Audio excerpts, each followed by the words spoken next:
Bhim army के संस्थापक और आजाद समाज पार्टी के राष्ट्रीय अध्यक्ष चंद्रशेखर पर बुधवार शाम कई राउंड फायरिंग की गई। स्विफ्ट डिजायर कार सवारों के हमले में एक गोली चंद्रशेखर की पीठ को छूकर उनकी कार की सीट में घुस गई। हमले में चंद्रशेखर के एक और साथी मामूली रूप से घायल हुए हैं। चंद्रशेखर पर हमले की खबर मिलते ही पुलिस में खलबली मच गई और पूरे जिले में नाकाबंदी कर चेकिंग शुरू कर दी गई। चंद्रशेखर को अस्पताल में भर्ती कराया गया। जांच में सामने आया कि हमले से 4 दिन पहले चंद्रशेखर को धमकी भी मिली थी। दरअसल फेसबुक पेज छतरी ऑफ अमेठी पर चंद्रशेखर के लिए धमकी भरे मैसेज लिखे गए थे। इनमें से एक में लिखा गया था, चंद्रशेखर रावण को जिस दिन भी मारेंगे अमेठी के ठाकुर ही मारेंगे, वो भी दिन दहाड़े बीच चौराहे पर। इस पेज पर इससे पहले और बाद में भी कई बार चंद्रशेखर के लिए धमकी भरी बातें लिखी गई हैं। यहाँ तक कि हमले के तुरंत बाद इसी फेसबुक अकाउंट पर फिर धमकी भरा संदेश लिखा गया। इसमें लिखा गया कि भीम आर्मी प्रमुख चंद्रशेखर रावण पर जानलेवा हमला हुआ। चंद्रशेखर रावण की कमर में गोली लगी, बच गया, अगली बार नहीं बचेगा। बता दें कि बुधवार को चंद्रशेखर पर हमला देवबंद की गांधी कॉलोनी के पास हुआ। चंद्रशेखर बुधवार को देवबंद की गांधी कॉलोनी में एक रस्म पगड़ी में शामिल होने के लिए पहुंचे थे, तभी उन पर ये जानलेवा हमला हुआ। फायरिंग के दौरान एक गोली चंद्रशेखर को छूते हुए निकल गई।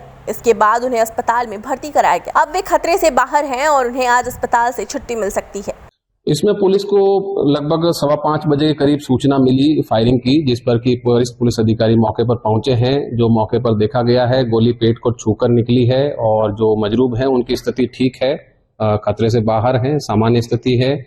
और जो घटनाक्रम बताया जा रहा है उसकी पुलिस पूरी पड़ताल करेगी और जो भी साक्ष्य हैं और जो घटनाक्रम बताया गया है उसके आधार पर जो भी संभव कार्रवाई होगी वो विधिक कार्रवाई पुलिस पूर्णतः करेगी। भीम आर्मी चीफ चंद्रशेखर आजाद पर जानलेवा हमला करने के मामले में पुलिस ने हमलावरों की कार बरामद कर ली है। 4 संदिग्धों को भी हिरासत में लिया गया है, जिनसे पूछताछ की जा रही है। सहारनपुर के देवबंद थाने में भीम आर्मी के पदाधिकारी और चंद्रशेखर के साथी मनीष कुमार की शिकायत पर FIR दर्ज की गई। दर्ज केस में हत्या के प्रयास के साथ साथ SC/ST एक्ट भी लगाया गया। कल जो सहारनपुर में घटना घटी, भीम आर्मी प्रमुख व आजाद समाज पार्टी के राष्ट्रीय अध्यक्ष चंद्रशेखर आजाद जी के ऊपर जो हमला हुआ वो बहुत ही निंदनीय कृत्य है।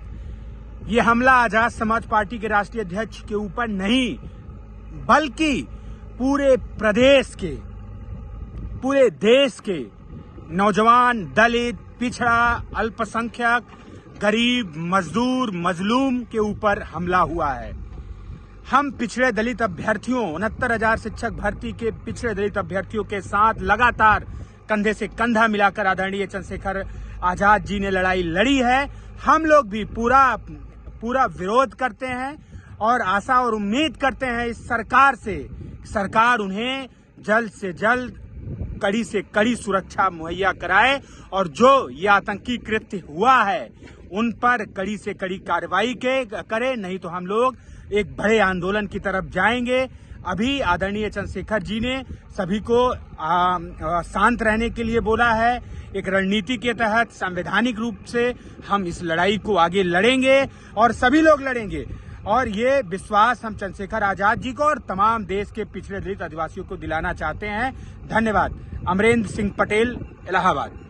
हमलावर जिस स्विफ्ट कार से आए थे उसका नंबर HR 17D0278 बताया जा रहा है। एक दिन पहले यानी 28 जून को ही सहारनपुर के देवबंद पहुंचे भीम आर्मी चंद्रशेखर आजाद के काफिले पर फायरिंग की गई थी। इस जानलेवा हमले में चंद्रशेखर घायल हो गए थे, जिन्हें इलाज के लिए देवबंद के अस्पताल में भर्ती कराया गया था। चंद्रशेखर अपनी फॉर्च्यूनर कार से देवबंद दौरे पर पहुंचे थे, तभी अचानक उनकी गाड़ी पर अज्ञात हमलावरों ने फायरिंग कर दी थी। गोली उन्हें छूकर निकल गई थी, जिससे वो घायल हो गए थे।